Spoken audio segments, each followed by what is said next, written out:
तब साउंड कम कर ले।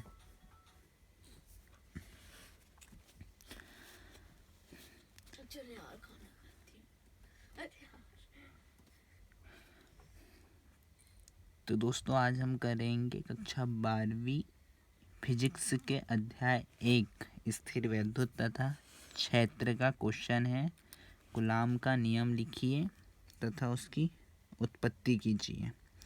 दोस्तों कूलाम का नियम होता है किन्हीं भी दो आवेशों के मध्य लगने वाले बल का मान उन आवेशों के परिमाण के गुणनफल के अनुक्रमानुपाती तथा उनके बीच की दूरी के वर्ग के व्युत्क्रमानुपाती, ये कूलाम का नियम होता है। तो मान लेते हैं दोस्तों कोई दो बिंदु है, ये पहला बिंदु ए है तथा दूसरा बिंदु बी है, जिसमें पहला बिंदु ए तथा दूसरा बिंदु बी है, जिसमें आवेश का परिमाण जो है एक को अपन Q1 मान लेते हैं तथा दूसरे को Q2, जिनके बीच की दूरी स्मॉल r है, जिनके बीच की दूरी स्मॉल r है तथा इनके मध्य लगने वाला बल F हो तब। दोस्तों जो जो आपने चित्र में किया है वो दर्शा दीजिए। माना कि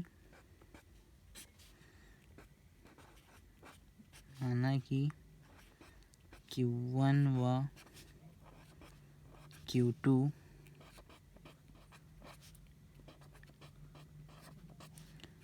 परिमाण के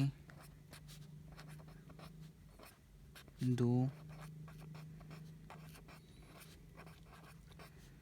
आवेश है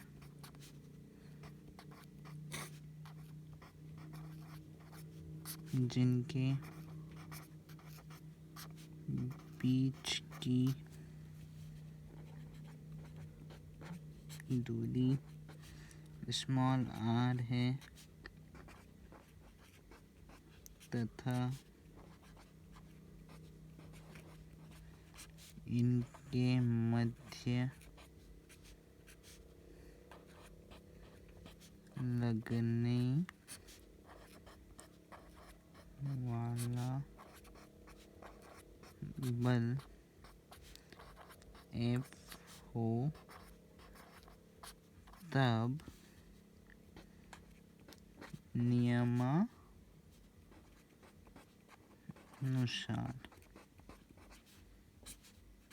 दोस्तों आपका नियम क्या है? किन्हीं दो आवेशों के मध्य लगने वाला बल, तो बल को कैसे दर्शाते हैं? F से। और दो आवेश कौन से दोस्तों आपके?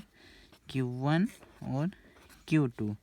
लगने वाला बल उन आवेशों के परिमाण के गुणनफल मतलब गुणे के अनुक्रमानुपाती। तो दोस्तों अनुक्रमानुपाती का चित्र होता है ये, किन्हीं भी दो आवेशों के मध्य लगने वाला बल उनके गुणनफल के अनुक्रमानुपाती तथा उनके बीच की दूरी क्या है दोस्तों?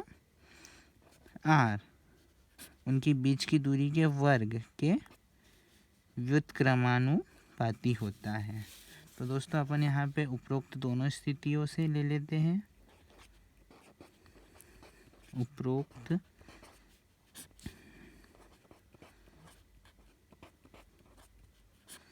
दोनों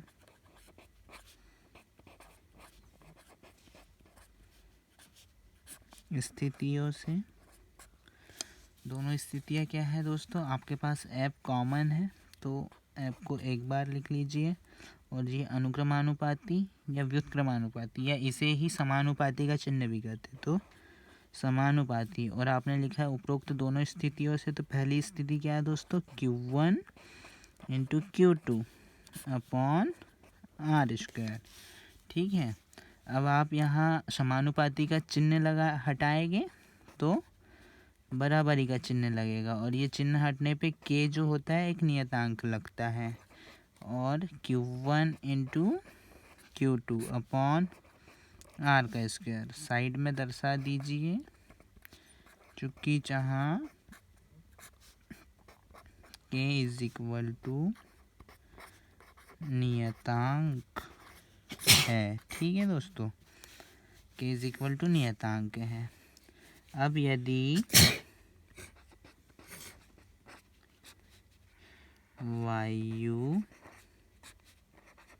या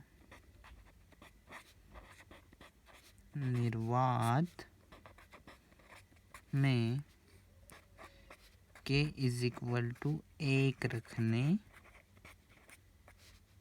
पर, अब दोस्तों अपन इस वाले के स्थान पे ये 1 रखेंगे, तो F is equal to 1 Q1 into Q2 upon R का स्क्वायर।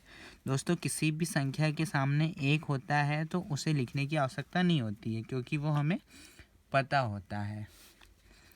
इसे दे दीजिए समीकरण नंबर 1।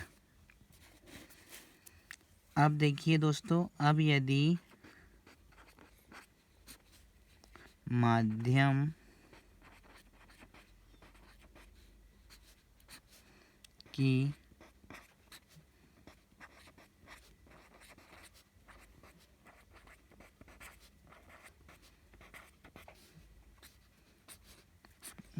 की विद्युतशीलता एप्सिलॉन नॉट हो, तब k is equal to 1/4 pi epsilon not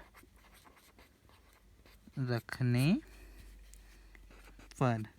तो दोस्तों अब इस वाले k के स्थान पर आप 1/4 पाई एप्सिलॉन नॉट रख सकते हो। तो f is equal to k के स्थान पे आप रख दीजिए 1/4 पाई एप्सिलॉन नॉट, और फिर क्या है आपका Q1 into Q2 upon R का स्क्वायर। इसे समीकरण नंबर 2 नाम दे दीजिए। तो दोस्तों यही आपका कूलाम का नियम है।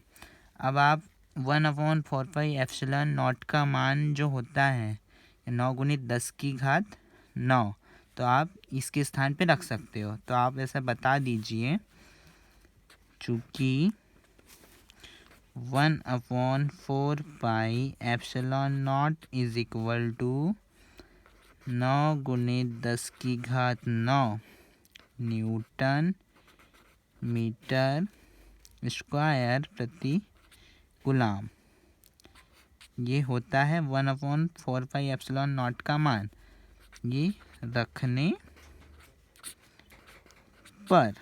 तो आप रख दीजिए F is equal to 1/4 pi epsilon naught के स्थान पे रख दीजिए 9 गुणित 10 की घात 9, 9 गुणित 10 की घात 9 Q1 into Q2 upon R का स्क्वायर। इसे समीकरण नंबर 3 नाम दे दीजिए।